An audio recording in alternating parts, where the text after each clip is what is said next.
Imana ihwaniro izagarigishwa rinutira byose hwaniro rishima rizagisha isabato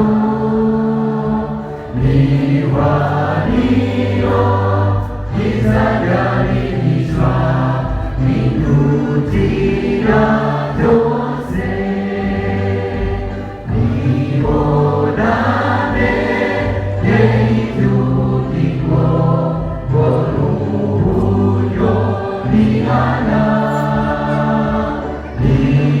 ritorani ikibitunganye nibyo binezera mariro ishima yizagiza sabato ihwaniro izagarigishwa rinutira byose aho niho Yesu